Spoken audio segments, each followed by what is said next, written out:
آج کی یہ کہانی ہمیں منصور صاحب نے بھیجی ہے۔ ان کا کہنا یہ ہے کہ جب سے ہم اس گھر میں شفٹ ہوئے ہیں ہمارے ساتھ کچھ عجیب و غریب واقعات پیش آنا شروع ہوئے ہیں۔ اس گھر میں صرف منصور صاحب اور ان کی بیٹی ہی رہا کرتے ہیں، کیونکہ ان کی وائف اور ان کے بیٹے کا ایک کار ایکسیڈنٹ میں 1 سال پہلے انتقال ہو چکا ہوتا ہے۔ منصور صاحب کا کہنا یہ ہے کہ جن صاحب سے انہوں نے یہ گھر لیا انہوں نے اس گھر کی حقیقت منصور صاحب سے چھپائی۔ خیر، ہوتا کچھ یوں ہے کہ گھر کی شفٹنگ کے بعد منصور صاحب جب واش روم یوز کرتے ہیں تو ان کو واش روم میں سے کھسپھسانے کی آوازیں آتی ہیں۔ خیر، منصور صاحب اس چیز کو اگنور کرتے ہیں۔ وہ سمجھتے ہیں کیونکہ گھر آس پاس ہے تو ہو سکتا ہے کسی گھر کی آواز آ رہی ہو۔ منصور صاحب اس چیز کو اگنور کر کے واش روم سے باہر آتے ہیں اور لاؤنج کی طرف جاتے ہیں۔ وہ دیکھتے ہیں کہ ان کی بیٹی گھبرائی ہوئی سہمی ہوئی صوفے پہ بیٹھی ہے۔ جب وہ اپنی بیٹی سے پوچھتے ہیں کہ بیٹا کیا ہوا، تو ان کی بیٹی بتاتی ہے کہ میں نے ابھی ہمارا جو بھائی جس کا انتقال ہو گیا اس کو یہاں پر دیکھا۔ منصور صاحب سن کے تھوڑا گھبرا جاتے ہیں، لیکن وہ اپنی بیٹی کو حوصلہ دیتے ہیں کہ بیٹا ایسا کچھ نہیں ہے، تمہارا وہم ہے۔ خیر، وہ دونوں باپ بیٹی اس چیز کو اگنور کرتے ہیں اور اپنے گھر کا سامان خریدنے کی نیت سے شام کے ٹائم سپر مارکیٹ جاتے ہیں۔ وہ دیکھتے ہیں یہ ہیں کہ جب وہ واپس گھر آتے ہیں تو ان کے گھر کا سارا سامان یہاں سے وہاں ہوا ہے، مطلب کہ ان کا فرنیچر ایک جگہ سے دوسری جگہ پڑا ہے۔ وہ یہ دونوں باپ بیٹی دیکھ کے گھبرا جاتے ہیں، لیکن منصور صاحب کہتے ہیں کہ ہو سکتا ہے گھر میں کچھ چور آیا ہو۔ جیسے منصور صاحب اپنے گھر کا قیمتی سامان وہ دیکھتے ہیں تو ان کا قیمتی سامان بالکل صحیح سلامت ہوتا ہے۔ اب منصور صاحب دوبارہ سے باہر مزدوروں کو بلاتے ہیں اور سامان اپنی اپنی جگہ پر رکھوا دیتے ہیں۔ اب یہاں سے واقعات شروع ہوتے ہیں۔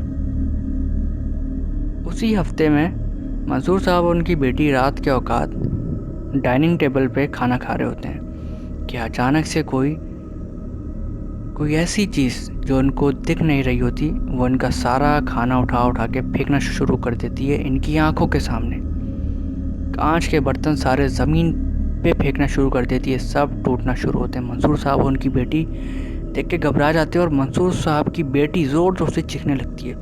منصور صاحب فوراً سے آیت الکرسی کا ورد سٹارٹ کرتے ہیں اور یہ چیزیں رک جاتی ہیں۔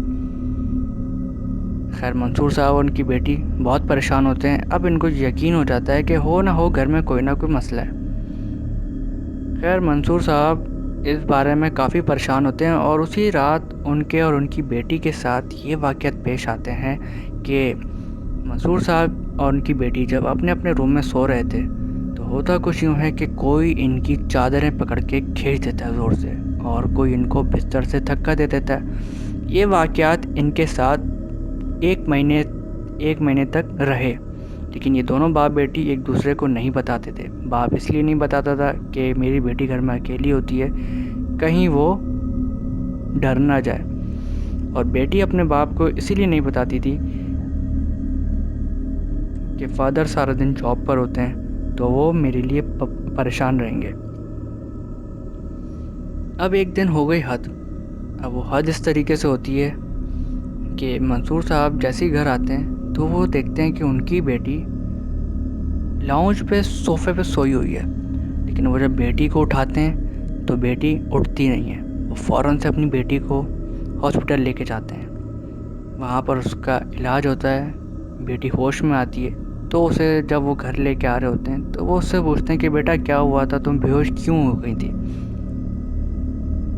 وہ کہتی ہے کہ میں لاؤنج پہ صوفے پہ بیٹھ کے اپنا فون یوز کر رہی تھی، اتنے میں اچانک کوئی اندیکھی مخلوق آئی جو کہ مجھے دکھ نہیں رہی تھی، اس نے آ کے مجھے ہوا میں اٹھا لیا، میری گردن اتنی زور سے دبائی کہ میں بے ہوش ہو گئی۔ یہ سن کے منصور صاحب بالکل حیران ہو جاتے ہیں کہ یہ کیا واقعات پیش آ رہے ہوتے ہیں۔ تو منصور صاحب محلے کے کچھ افراد سے اس گھر کی حقیقت پوچھتے ہیں کہ اس گھر میں ایسا کیا ہے، لیکن منصور صاحب اپنے ساتھ ہوئے واقعات کسی کو نہیں بتاتے۔ اب وہ منصور صاحب کو محلے کے کچھ لوگ یہ بتاتے ہیں کہ اس گھر میں جب یہ گھر بن رہا تھا اس وقت یہاں کسی کا خون ہوا تھا۔ اس کے بعد سے جو صاحب اس گھر میں رہا کرتے تھے ان کی فیملی اور ان کے ساتھ بھی کچھ عجیب و غریب واقعات پیش آتے تھے۔ منصور صاحب کہتے ہیں کہ ان صاحب نے مجھے ان واقعات کا نہیں بتایا۔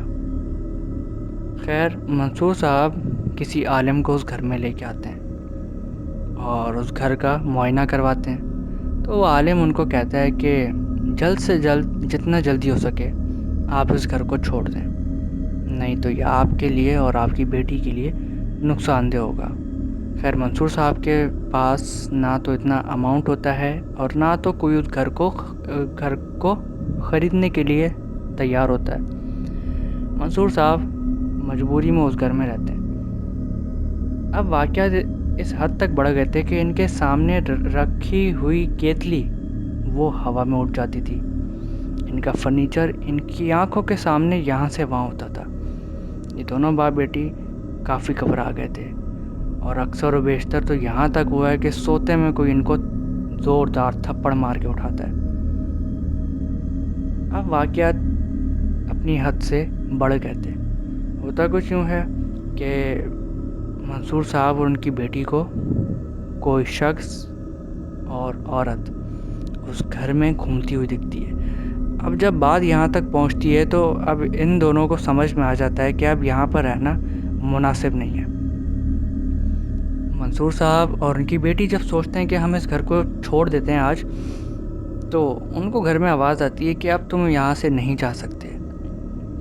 گھر کے دروازے اور کھڑکیاں زور زور سے کھلتی ہیں اور بند ہوتی ہیں، جیسے کوئی اس کو کھول اور بند کر رہا ہو زور زور سے۔ منصور صاحب اور ان کی بیٹی بہت گھبرا جاتے ہیں۔ ان کی بیٹی اس چیز کو برداشت نہیں کر پاتی اور وہ بے ہوش ہو جاتی ہے۔ منصور صاحب اس چیز کو دیکھتے ہیں اور بہت زیادہ پریشان ہو جاتے ہیں۔ خیر، منصور صاحب کو یاد آتا ہے کہ کسی نے ان کو بتایا تھا کہ جب اگر اس طریقے کے واقعات پیش آئیں تو آپ نے ان سے بات کرنی ہے اور ان کو کہنا ہے کہ ہمیں چھوڑ دو، ہم آپ کو نقصان پہنچانے کی نیت سے نہیں آئے، ہم یہاں سے جا رہے ہیں۔ تو منصور صاحب بھی سیم الفاظ دہراتے ہیں اور یہ واقعات کا سلسلہ رک جاتا ہے اس رات کے لیے۔ منصور صاحب اپنی بیٹی کو ہاسپٹل لے کے جاتے ہیں۔ وہاں پر ان کی بیٹی ہوش میں آتی ہے اور ان کی بیٹی ہوش میں آتی کہتی ہے کہ میں اس گھر میں نہیں جاؤں گی۔ تو منصور صاحب بھی اس کو کہتے ہیں کہ ہاں بیٹی، اب ہم اس گھر میں نہیں جائیں گے۔ خیر، منصور صاحب اس گھر کو چھوڑ دیتے ہیں اور اپنے بھائی کے گھر اس رات رہنے کے لیے آتے ہیں۔ اب منصور صاحب اتنے میں کوئی رینٹ کا گھر ڈھونڈتے ہیں اور اپنا سارا سامان اس گھر سے شفٹ کرنے کے لیے جب آتے ہیں تو وہ دیکھتے ہیں کہ ان کے سارے فرنیچر پہ ناخنوں کے نشان ہیں، جیسے کسی نے اسکریچ مارے ہوں۔ منصور صاحب جیسے تیسے کر کے ان مزدوروں کے ساتھ اپنا سامان اٹھواتے ہیں۔ جیسے ہی سارا سامان گھر سے نکال لیتے ہیں، منصور صاحب اس گھر میں اکیلے ہوتے ہیں تو ان کو آواز آتی ہے، اچھا ہوا تم یہاں سے جا رہے ہو، نہیں تو کچھ دن تمہارے آخری دن ہوتے۔ منصور صاحب یہ بات سنتے ہیں اور گھبراتے ہیں اور فوراً سے گھر سے باہر نکل جاتے ہیں۔ خیر، وہ گھر ان کا سیل آؤٹ نہیں ہو پاتا کیونکہ سب کو اس گھر کی حقیقت تو معلوم تھی۔ منصور صاحب اب کسی اور گھر میں شفٹ ہو جاتے ہیں۔